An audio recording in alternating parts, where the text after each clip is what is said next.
Leonard Fournette just re-signed back with the Buccaneers for a deal that's worth up to $4 million, $3.25 million. Congrats to Lombardi. Lenny.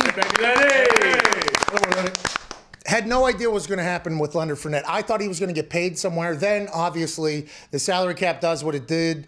And the Aaron Jones running back market, where he goes back to Green Bay, there really wasn't a lot of big-time running back signings here. Now, the wide receivers kind of had a moment where they were kind of waiting to get signed, and there was a lot of players moving to New England and a couple other places. But Leonard Fournette, I thought there was a chance with how he performed in the playoffs after Ronald Jones, the original starting running back, gets hurt. He was fast.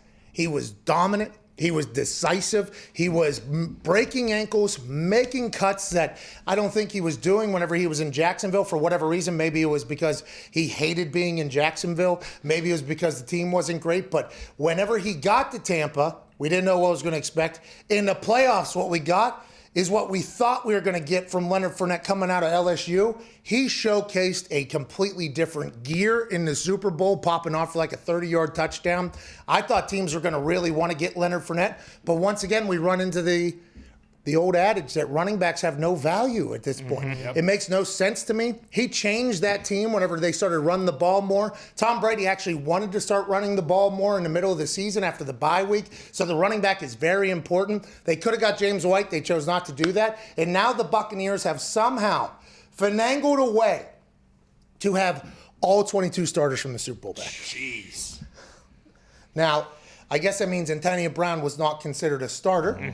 So I guess that's what that would mean. He is still a free agent. Will he go back? Maybe. Who knows? Who knows how this is going to work out? But the Buccaneers down there, Bruce Arians, Jason Light, and Mike Greenberg, the salary cap manager, the salary capist? Salary cap guru. Salary guru. Is that on his card? Probably. I'll Email? assume so. When he signs off an email, it says Mike Greenberg, salary cap guru, Tampa Bay Buccaneers, and then his phone number. I don't know, whatever it is, they did a fantastic job. They renegotiate Tom Brady for an extension, then move some of that money like Tom has done in New England for the last 20 years. Bring back Gronk. They get Ndamukong Suh back. Ronald Jones is going to go into his contract year here, I believe, but he's back there alongside Leonard Fournette. Mike Evans, Chris Godwin gets a franchise tag. That defense, Levante David's back. Shaq Barrett is back. Nobody has any idea how they did this, but congrats to the Buccaneers making it happen.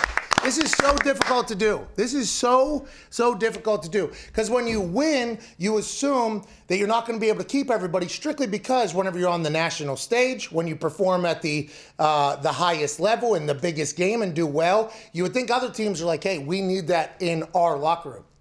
We would like our culture to be set around a guy that can play at the highest stage, at the highest level. We'd like that. We'd like that. Somehow they were able to keep everybody in the building. I assume it's because the way the salary cap is this year and how the free agent market went, where only a couple of teams really started spending money. He signs a one-year deal. He'll be able to hit free agency next year. Who knows if they'll be able to retain everybody next year. It is a fascinating time in the NFL, and the Super Bowl champions just got basically all of their weapons back, especially if they can bring back Antonio Brown.